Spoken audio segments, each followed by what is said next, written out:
자, 이제 여러분들 중국 관내 만리장성 이남 쪽으로 들어와 보겠습니다. 그 이유는 뭐였냐면 만주에서 이 괴뢰국이 세워지면서 활동하기 어렵게 되면서 이제 그 무대가 중국 관내로 이동하게 되었다라는 설명드렸죠.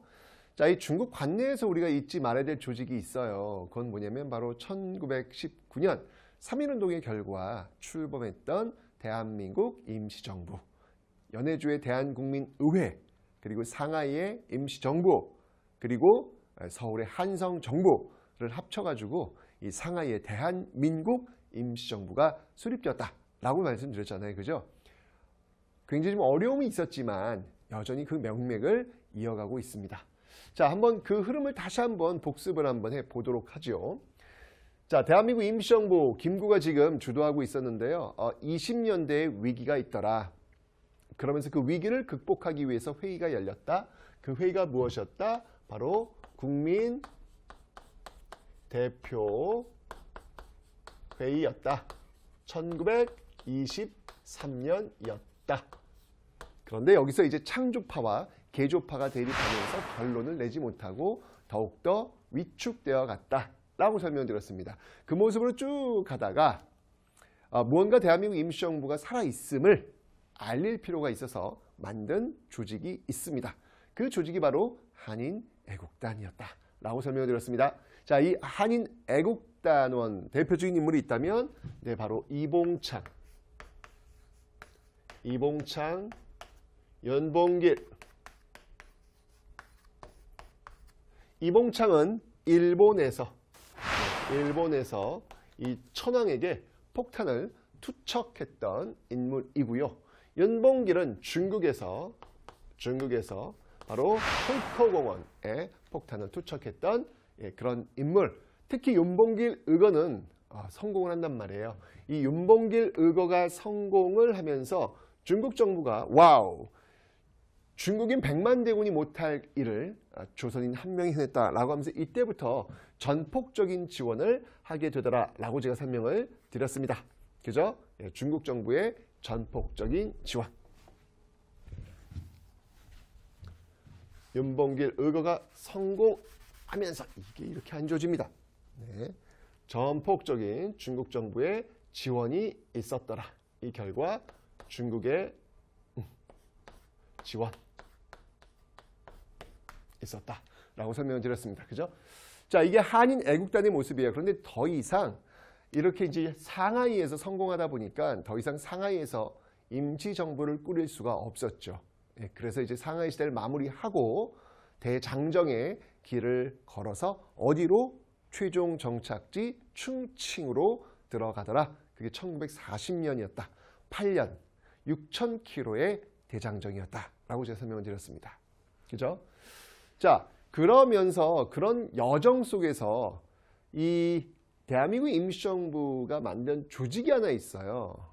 당을 하나 만드는데요. 그 대장정의 그 과정에서 그 당이 뭐냐면 바로 한국국민당이라는 겁니다. 한국국민당이라고 하는 것을 1935년도에 만듭니다.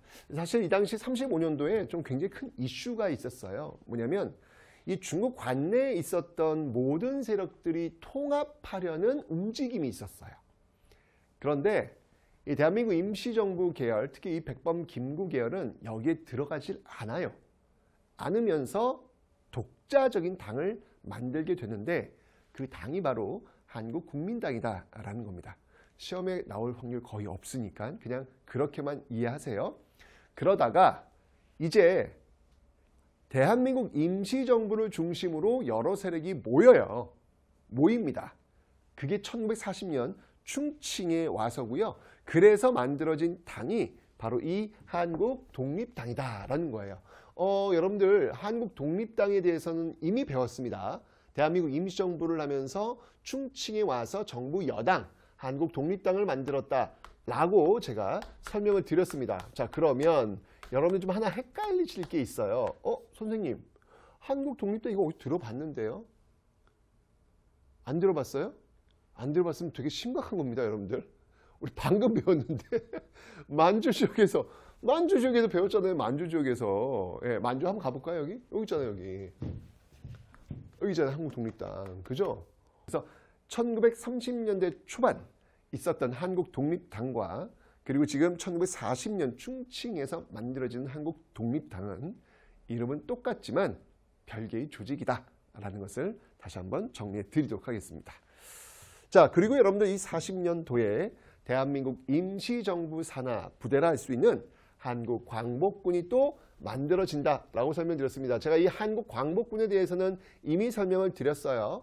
예, 뭐 인도미얀마 전선에도 투입되었고, 그다음에 OSS 미군과 함께 국내 진공작전도 전개하였다라고 설명을 드렸습니다. 그죠? 이 한국광복군과 관련된 인물들을 한번 좀 꼽아봐라라고 한다면 여기에는 이제 일단 여러분들 총사령관 지청천 들어와야죠. 네, 맞습니다. 한국 독립군을 이끌었던 인물이기도 합니다. 쌍성보 그리고 대전야령 전투에서 승리를 거두었던 그런 장수이기도 하죠. 그 다음에 이제 여기 이제 뭐 장준하라는 분도 여기 이제 들어와요. 예, 이제 이 장준하 이분은 나중에 이제 유신 박정희 정부 체제에 저항했던 그런 야당 인사이기도 합니다. 예, 나중에 이건 정말 현대사에서 유신을 반대했던 그런 인물이기도 하다라는 것도 좀 참고로 하나 알고 계시면 되겠습니다. 그런데 1930년대 중반에 사실은 더 강력한 세력이 있었어요. 대한민국 임시정부는 사실 이 충칭에 오면서부터 이제 더 그 힘이 굉장히 강해지는 것이고 30년대는 사실 대한민국 임시정부가 많이 위축되어 있는 상황이긴 했거든요. 그보다 더 큰 조직이 생기게 됩니다. 자, 그 계열이 뭐냐면 이렇게 또 다른 계열이 있어요. 또 다른 계열. 예, 여기 지금 대한민국 임시정부 라인이 있다면 네, 바로 이렇게 김원봉 라인이 있어요. 김원봉 라인. 김구가 백범 김구가 그 당시 이 윤봉길 의거를 계기로 해서 현상금이 붙죠. 이때 우리 돈으로 약 200억 정도. 그죠? 근데 이 김원봉 같은 경우에는 의열단, 뭐 이렇게 폭탄 투척은 뭐 너무나도 많이 했잖아요. 그죠? 320억. 네. 이렇게 엄청나. 이 두 분만 합쳐도 몸값이 500억이 넘습니다. 이야, 와. 근데 그 정도는 되셔야죠. 그죠? 예, 그 정도는 되셔야죠. 뭐 500억도 제가 볼 때는 그 정도밖에 안 되나? 라는 생각이 들 정도로 예, 어떻게 보면은 우리 독립운동의 수반과도 같은 어떤 그런 인물들이기 때문에 여러분들이 좀 기억해 놓으셔야 되겠습니다. 자, 이 의열단을 이끌고 있었던 이 김원봉. 자, 기억나요, 여러분들? 의열투쟁을 하다가 이렇게 개별적 투쟁 갖고는 좀 한계가 있겠다라는 판단이 들어서 군대를 만들고 당을 만들고 조직화된 모습들로 발전해야 되겠다라고 해서 이 의열 단원들이 당시 중국의 육사를 할 수 있는 이 학교에 입교해서 그런 어떤 군사 조직 문화를 배우게 되더라라고 설명을 드렸습니다. 그 학교가 어디였죠? 네, 바로 황푸군관학교였습니다. 황푸군관학교.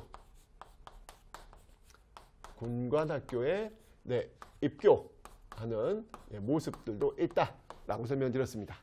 그러다가 이제 학교를 아예 만들어요. 그 학교 이름이 뭐였냐면 이제 조선혁명하기 위한 조선혁명 간부학교, 조선혁명 간부학교를 만들기도 합니다. 자, 그러다가 이제 아예 당을 만들게 되는데요. 그 당 이름이 바로 민족혁명당이다라는 거예요. 같은 35년도 라인이죠, 여러분들. 아, 그러면서 왜 한국국민당이 만들어졌구나 라는 거 아까 제가 설명을 읊어 드렸습니다. 그러니까 이 민족혁명당은 다 모이는 거예요.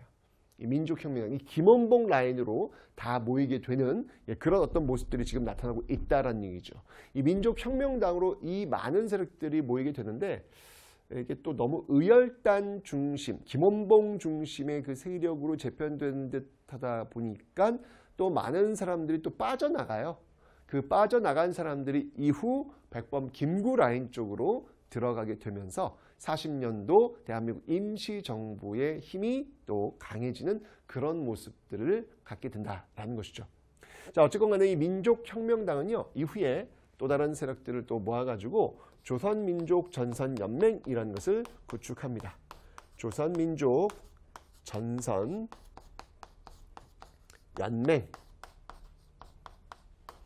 이라는 것을 구축하고 있습니다. 그 조선민족전선연맹이 1937년도에 조직되는데요. 그 산하 부대가 뭐냐면 바로 이 조선의용대다라는 겁니다. 이 조선의용대는 1938년도에 조직이 되는데 여러분 이 조선의용대에 굉장히 중요한 역사적 의의가 있습니다. 그 의의가 뭐냐면요. 이 조선의용대는 바로 중국 관내 최초의 한인 부대라는 거예요. 중국 관내에서 만들어진 최초의 한인 부대다라는 겁니다. 자, 그런데 자 이제 이렇게 이제 라인이 이제 구축되었어요. 김구 라인과 김원봉 라인. 여기서 정말로 중요한 흐름이 생긴단 말이에요. 이 조선 의용대가 일부가 바로 이 한국 광복군으로 합류하는 역사적 사건. 이건 정말 역사적 사건이다. 이걸 제가 대한민국 임시정부 하면서 설명을 드렸습니다. 바로 이 김원봉 라인, 네, 이 김원봉 라인이 여기에 합류합니다. 이러면서 한국 광복군의 바로 이 지청천과 이 장준하 그리고 같이 이렇게 네, 이 김원봉, 지청천 김원봉이 한국 광복군의 뭐 총사령관, 부사령관으로 이제 활약하라는 그런 아주 굉장히 중요한 역사적인 어떤 모습들이 나타나고 있더라라는 이야기죠. 네.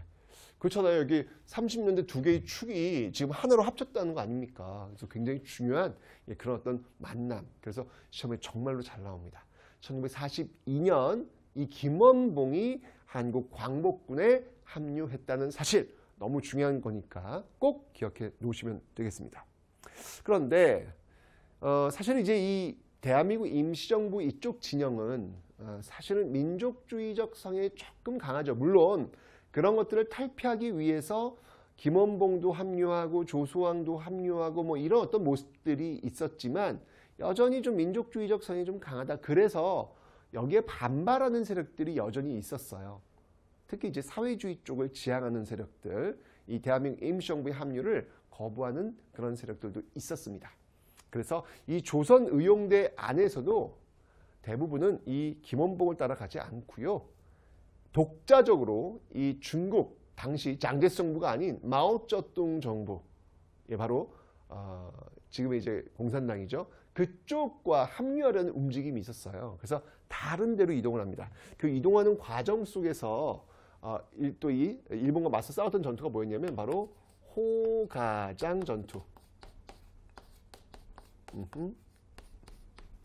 호가장 전투, 이게 이제 1941년도에 있었거든요. 이런 것들도 있었는데 이 흐름 속에서 이동해서 만들었던 그 부대가 뭐였냐면 바로 조선의용군.